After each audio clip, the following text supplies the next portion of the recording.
अगजाननपद्मार्कं गजाननमहर्निशम् अनेकदन्तं भक्तानामेकदन्तम् उपास्महे। ॐ भद्रन्नो अपि वातयमनः। ॐ शान्तिः शान्तिः शान्तिः। नमो नमः। श्री द्वारकेश जय जगन्नाथ।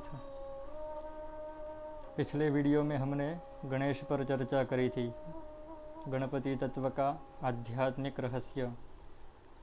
इस वीडियो में भी हम गणपति पर ही चर्चा करेंगे। पिछले वीडियो में कुछ शेष रह गया था, तो यह उसी का दूसरा भाग है।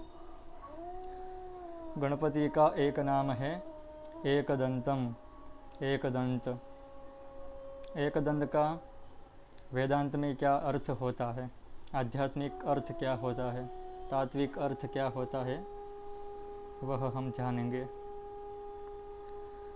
कहते हैं, पुराणों में आया है, एक शब्दात्मिका माया तस्या सर्वं समुद्भवम् दन्तस्सत्ताधरस्तत्र माया चालक उच्यते।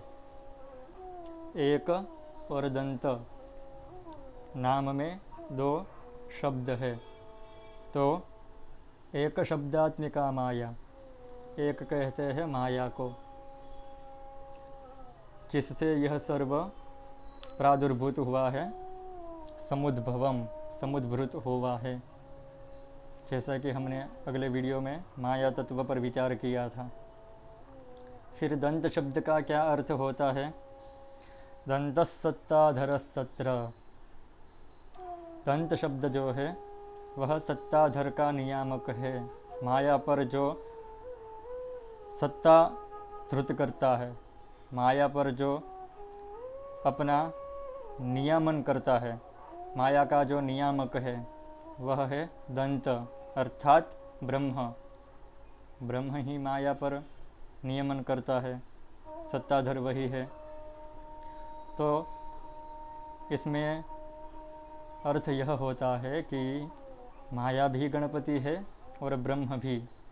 जैसे कि अभिन्न निमित्तोपादा कारण कहते हैं भगवान को, ब्रह्म को। निमित्त कारण भी वो है, उपादान कारण भी वो है, कुम्हार भी वो है, मिट्टी भी वो है। वैसे ही गणपति माया भी है और माया के अधिष्ठातृ भी है। यह हुआ माया का अर्थ। अभी मैं स्वामी श्री धर्म सम्राट करपात्री जी महाराज द्वारा लिखित गणपति पर एक लेख का वांचन कर रहा था।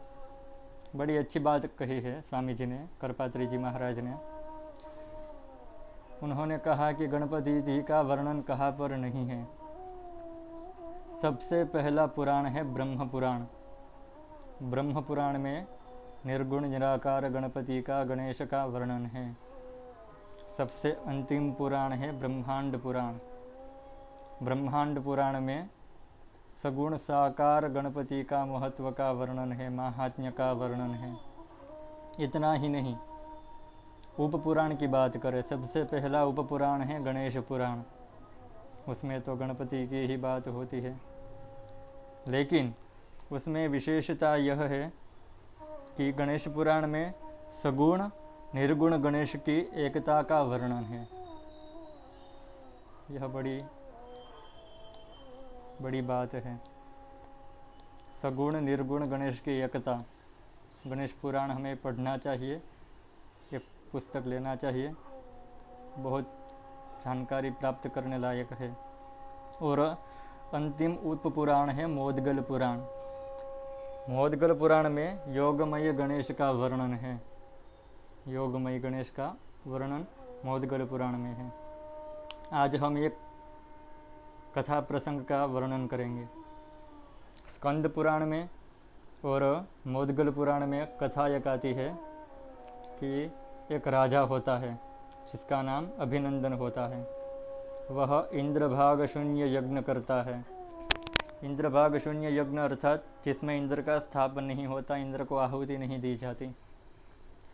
यह सुनकर, यह जानकर इंद्र कुपित हुए। उसने काल का आवाहन किया, काल को बुलाया और कहा कि उस यज्ञ को खंडित करो।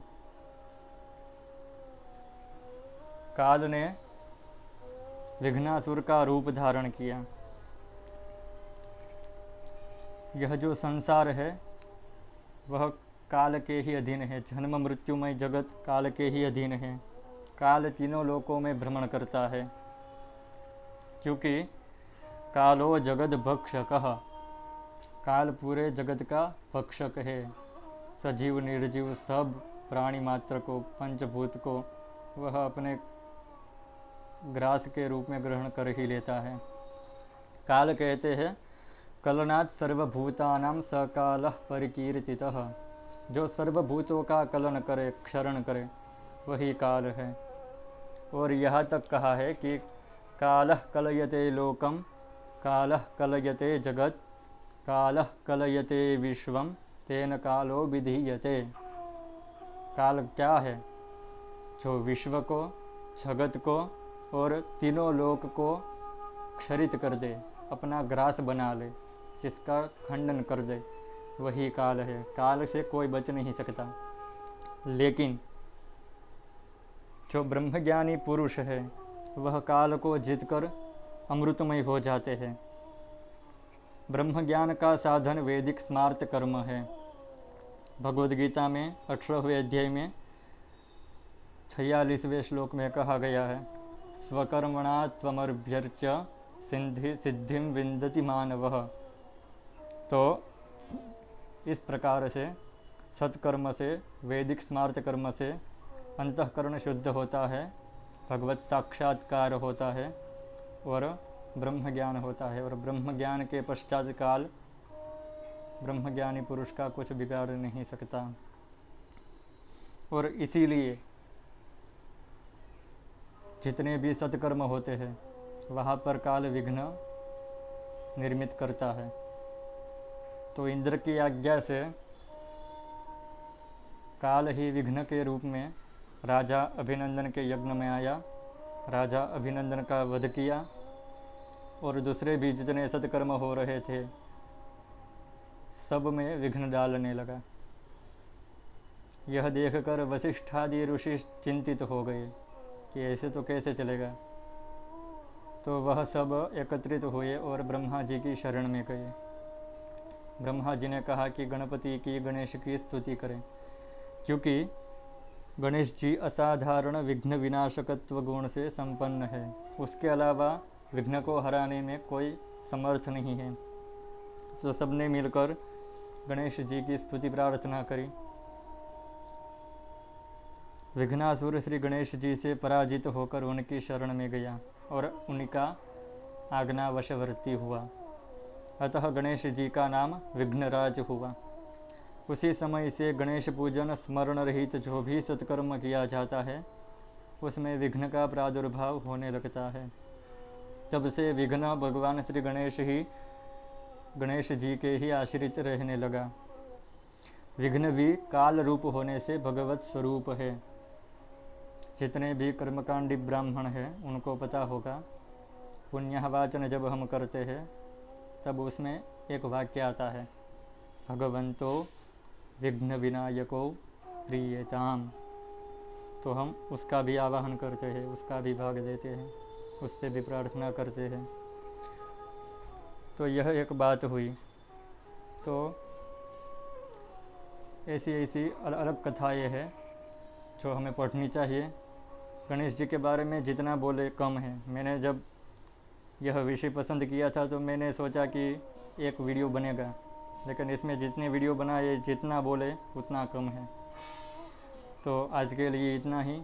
आप भी अध्ययन करें। इस चैनल को सब्सक्राइब नहीं किया है तो सब्सक्राइब करें।